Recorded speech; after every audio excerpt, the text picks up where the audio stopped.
Gasper, you there? You with us? I'm here. I'm with you guys. Okay, so obviously we just heard Jaylen Brown on the walk-off interview from the other night. Celtics win Game 5. So what is your current temperature on the Celtics?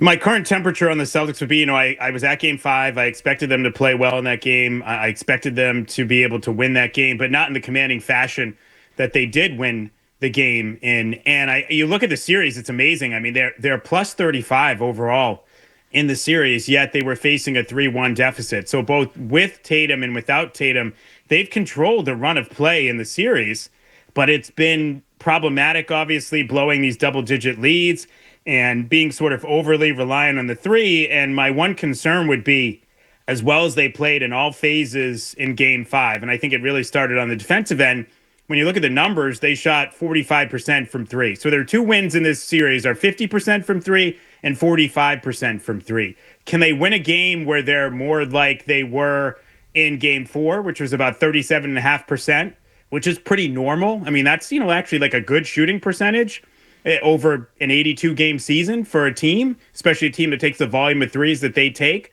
Or are they just going to lose the outlier games, the 25% games, and win the outlier games? If that's the case, then they're not going to be able to win the series. Okay, so you tell me, can they win those games, the ones that you just mentioned? Because 37.5% feels like plenty.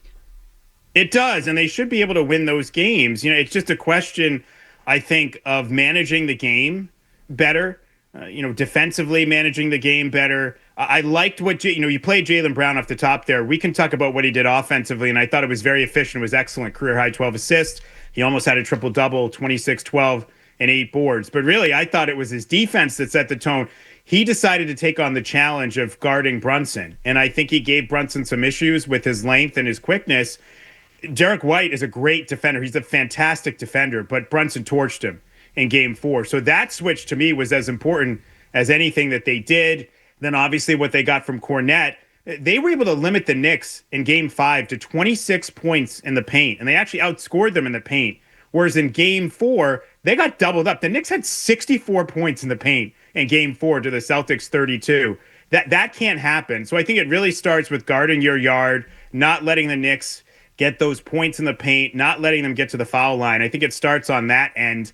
I expect this game to be a rock fight. I think this is going to be closer to what Game 2 was, the 91-90 game. I don't expect anybody to be scoring 125 points or 127 points in this game. So, Chris, I'm curious about your thoughts defensively. You had in your opening comments there.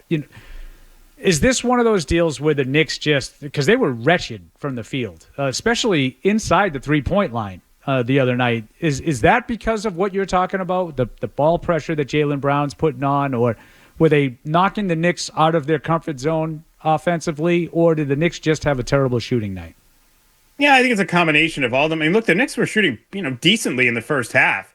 It was the second half, the third quarter, they were 4 for 20, and that was when Kornet had the 5 blocks. So I think Kornet changed that game with his rim protection and his ability. Josh Hart was the guy that Kornet was on, and Kornet was backing off him, letting him shoot the jump shot. And Hart wasn't really taking it. He was trying to get to the rim or drive on Kornet, and he couldn't do it. And Kornet was also stopping Hart's drives. And then he did this twice, including one time where Hart drove, made a nice pass to Karl Anthony Towns, who looked like he had a layup underneath. And then Kornet rotated off Hart to help and block, Cat from behind, what was a sure 2 points.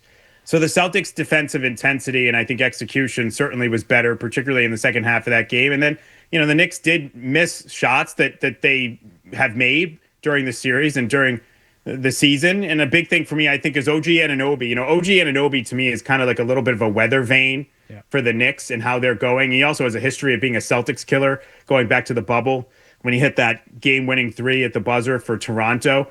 He was 1 for 12 in Game 5, and that wasn't all great defense. He just had an off night. So if the Celtics can do a job of forcing Anunoby into tough shots, and he happens to miss them, and they're in good shape. If Anunoby gets it going, then I think the Knicks are in good shape. He's sort of, to me, the weather vane in this series of where the Knicks are going to go. Chris, what would you do with Kristaps Porzingis? So I would give him a shot. I wouldn't start him. I think I'd have him coming off the bench like he was earlier in the series. I don't know if I love the double big lineup, guys. I didn't love it regardless of Porzingis' health. Now, it worked later on with Cornette in there, but I would have started Peyton Pritchard. That's just me. But if you are going to go double bigs to start the game with Horford, I would start it with Cornette. But based on what your depth is, I think you have to at least, if Porzingis comes to you and says, I feel better, Joe, I feel better than I did for game 5, I think you at least have to give him a shot in terms of being in the rotation in the first half. And then if it looks like he doesn't have it or he can't breathe again, you can just yank him from the rotation. But they don't have enough depth that they can just say, you know what, even if we only get 10, 12, 15 minutes from Porzingis, we don't need it. They need it if he can give it to them. And I think you have to give him a shot and see if he can give you anything. And then if he can't, you adjust accordingly. So, Chris, I was just going to ask you about this, and I'm glad Murray brought up Porzingis, because to me it really relates to Cornette. Everybody's all geeked up now about Cornette, and with good reason. He played a great game the other night. But realistically, what is the max in terms of minutes now? Forget about the production. But what's the max number of minutes a guy like Cornette's going to be able to give you? Yeah, that's a great question, Tony. I mean, you're looking at the game that he played in game 5. He gave him 25 and a half, basically 26 minutes. I mean, can he give him much more than that? I would think he could give you, this is just off the top of my head, somewhere between 30 and 33 minutes. I think anything over that, you're really pushing it. I don't think he can give you 40 minutes in this game. And that's why it's important. Porzingis wasn't great. In fact, he was awful. He was minus 12 in 12 minutes. But if you can just get 10 to 12 minutes out of him and he's better than that, serviceable, that can help you overall. So I think you have to at least try it, assuming that he's telling you he's good enough to go and that he's not in as bad shape as he was the other night. It was shocking, really, to watch, because coming off game 4, he had said, oh, I'm starting to feel better. And, I feel like maybe I've turned a corner and, I'm feeling better here. And then game 5, he was just an absolute complete zero in that game. And that hurts the Celtics, obviously, because when I looked at this without Tatum, I was maybe giving the Celtics a little bit more of a chance than most people. 3-1 is 3-1. It's very difficult to come back from 95% of the time. And that's not, me speaking anecdotally. That's empirical evidence by the NBA. 95% of the time in this scenario, the team up 3-1 wins. But I look at the Celtics and I think even without Tatum, you have an all-NBA wing in Brown. You have a multi-time champion, all-star caliber player in Holiday. White's an all-star caliber player. Porzingis, if he's healthy, is an all-star caliber player. We know what playoff Al is. It's not like the cupboard's exactly bare, but then when you subtract Porzingis, it gets tough, particularly in the front court. Yeah, and they could use the length. Really, is the biggest thing with Porzingis. I think they miss him more on the defensive end, Chris, in a lot of ways than they do on the offensive end. Although certainly Cornette filled a lot of that in Game 5. He played sensational. It was a fabulous game, the best game we've ever seen him play. Go back to something you said at the beginning here. Why are they in the predicament they're in? We've now seen 5 games. And even when Tatum was out there, they basically lost 3 of the first 4. So what is the primary reason? We've had a lot of discussion this week about the offense. Maybe we underrated the Knicks, et cetera, et cetera. What's, in your mind, what is the primary reason they are in the spot they're in? I think a lack of attention to situational basketball. And that when there were shifts in the game in terms of what the Knicks were doing and then what was happening for them offensively in terms of the threes not going in, they just didn't manage the game well, particularly those first 2 games and even in game 4. And in game 4, the threes were a part of it, but it was also Jalen Brunson is cooking you. You have to do something else.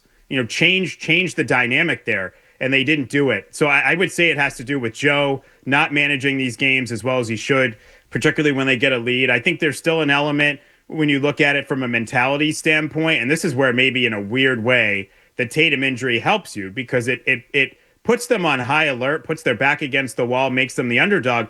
But even after winning the championship last year, I still felt like watching them play in this Knicks series, guys, they had this mentality of like, all right, well, we threw our knockout punch. You're on the mat. You should just stay down because we're better than you, right? You're just going to stay down. You're not going to get up. And they seem sort of like shocked, when the other team doesn't just acquiesce and say, yeah, you're better than us and we don't want, no mas, we don't want anymore. And that's the way they were sort of before they won the title, where they would just look for shortcuts, haymakers, knockouts. And then when they didn't get it and the other team fought back, they almost looked kind of, indignant and shell-shocked.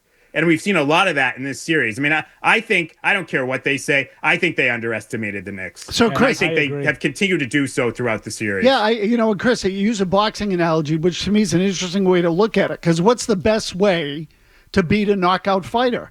Make him go the full 15. Make him stretch him out.